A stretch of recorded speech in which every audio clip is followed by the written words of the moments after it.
Hello, my name is Camelia Fahimi. I'm a nutrition intern here at NVFS, and today I will be presenting how to spice up your life.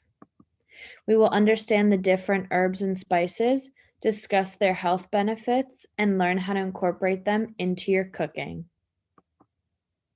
First, the difference between an herb and a spice is that the herbs are the leaves of the plant. This may include rosemary, sage, thyme, basil, or cilantro, and many other herbs listed below. They should be stored in moist heat areas such as a fridge, and if kept in containers, they should be kept in a mason jar with just a little bit of water. Spices are the complete opposite. They come from non leafy parts of the plant. This may include the root, such as ginger, bark, such as cinnamon, berries, such as black pepper, flowers, such as saffron, and seeds, such as poppy, mustard, or sesame seed. They should be stored in cool, dry, dark areas of the kitchen, such as cabinets, and they should avoid heat and light at all times. How to cook with these flavors, that depends on what flavor profile you're trying to create. If you incorporate them at the beginning of your cooking, it comes off as a more blended, subtle flavor. If you incorporate them at the end of your cooking, it's a more of a distinct, stronger flavor. When cooking longer foods such as stews, soups, and curries, you want to incorporate them at the end of your cooking process to have these flavors cook off. When using whole spices and bay leaves, you should tie them in a cheesecloth and let them slowly release their flavor throughout the entire cooking process. How to incorporate these flavors in your home and kitchen, that's fairly easy. You can first start by going to your local grocery store or farmer's market and grab yourself a fresh herb garden such as the ones shown in the photo below. This is a great way to let your kids enjoy experimenting with spices as well as science.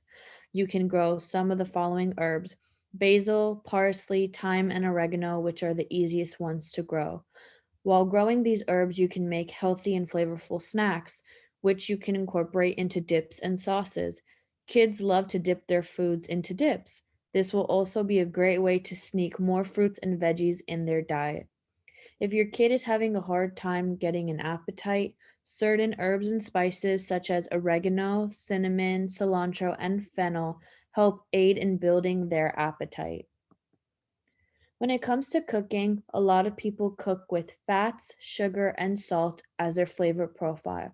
But instead, get rid of those three and incorporate herbs and spices for more flavor and less calories. When it comes to reducing sugar, you can swap out any white granulated sugar, brown sugar, honey, agave, and stevia and incorporate spices such as cloves, anise, ginger, cardamom, mace, cinnamon, and nutmeg for more of a sugar profile without any of the bad flavors. When it comes to reducing salt, salt is like the first ingredient I feel like people grab towards when incorporating flavor into their foods. And instead of seasoning with salt, adding hypertension and bad problems for heart health, swap that out for black pepper, garlic, ginger, cilantro, dill, cumin, oregano, parsley, basil, and garlic and onion powder. My personal favorites are garlic and onion powder because it impacts so much flavor in your dish without adding salt, as well as adding paprika for a little spice. The first herb we're going to be discussing is basil. Basil is my all-time favorite herb. It helps fight infections and boosts immunity. It helps reduce blood sugar levels, as well as help treats anxiety and depression. The photo shown on the left is a photo of a fresh basil herb, I'm sorry. How to incorporate it into your cooking? You can use it to garnish pizza, pasta, and soups, use it on whole sandwiches and salads, blend it into your sauces or beverages, and it is primarily used in Italian cuisines. When adding fresh basil, it is very aromatic, but it does not last very long. Maybe lasts 1 to 3 days, whereas dry basil is less pungent and has a longer lifespan, as shown in the photo in the bottom right corner. If you've never had basil, the best way to describe this flavor profile would be both sweet and savory. Mint. Mint is best to improve in any indigestion issues such as IBS and nausea. It helps for a cooling sensation that's great for the skin, and is a great source of vitamin A, which is also great for eye health. If you've never had mint, it tastes sweet and it's very cooling sensation, such as chewing gum. You can have it both fresh or dry. It is primarily used in beverages such as infused water or tea, as shown below. It can be also used in sauces, salads, desserts, as well as a garnish. And for anyone with digestive difficulties, IBS, any Crohn's disease, peppermint oil is a great way or capsules to incorporate in your daily routine to help ease stomach pain. Cilantro is more of a stronger version of a parsley. It is rich in immune boosting antioxidants. It's great for heart health and it has anti-inflammatory properties to protect against brain disease. It is primarily found in Mexican cuisines, as shown in the following right-hand photo of salsa. It can be used in rice, tacos, dips, soups, curry, as well as a garnish. And in dry, you can use it in salad dressings, teas, seasonings, and marinades. Cinnamon.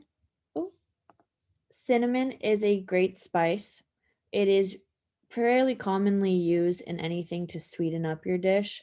It is a sweet and woody flavor of warm tones of clove. It is high in antioxidant content. It helps fight inflammation as well as lower cholesterol. As you've seen in the photo below, it comes in a whole stick form as well as a powder form. The stick form does not need to be dissolved. You just let it boil for 2 minutes and remove it once you start to have that warm flavor of cinnamon throughout your kitchen.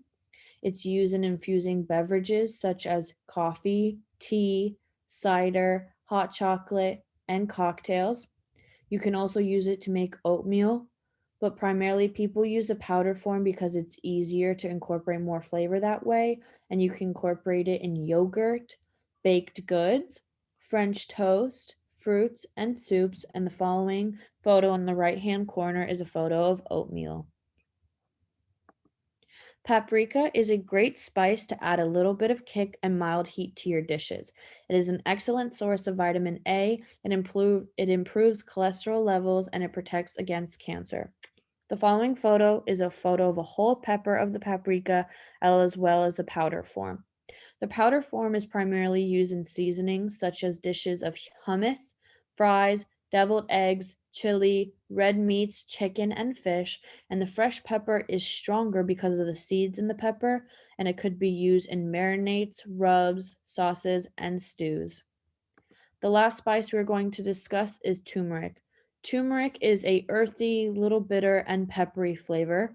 It helps with symptoms of depression, relieves pain of menstrual cramps, prevents tumor cell growth. It helps fight viral infections such as common colds, lower high cholesterol, and eases joint pain. The health benefits to turmeric are astonishing.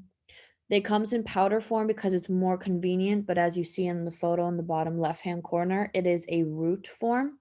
It can be found in teas, turmeric latte, also known as golden milk, smoothies, turmeric shot, hummus, salad dressings, roasted veggies, rice, eggs, and curries. After all the herbs and spices we have discussed, all of them lower blood sugar levels. Each have their own distinct health benefits, which are astonishing and amazing to use throughout your dishes and are better to use than salt, sugar, and fats. Throughout this presentation, we have learned the difference between an herb and a spice. We have discussed ways to cook with them, described the health benefits and how to incorporate them in your meals, and which ways you can cook with them, how you can reduce your fat, sugar, and salt intake, and there are endless amounts of herbs and spices to taste and find out which ones you like best. Thank you so much for listening, and I hope you try and include these herbs and your spices into your daily meals.